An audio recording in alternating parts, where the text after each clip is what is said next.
si ta madhërojmë Allahun ashtu si kurse duhet, në mënyrën e drejtë, në mënyrën e vërtet. Së pari, duke njohur emrat e Allahu dhe cilësitë e tij subhanahu wa ta'ala.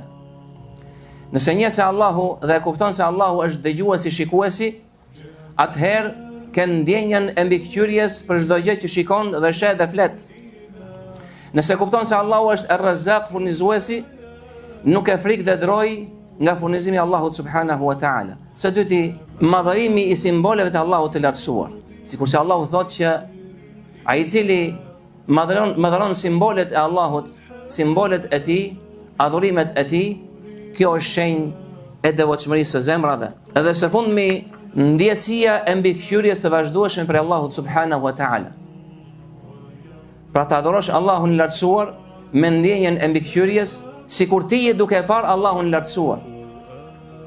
Dhe pa çka se ti nuk e shikon atë, dije se Allahu të shikon ty. أحب رضاه أحب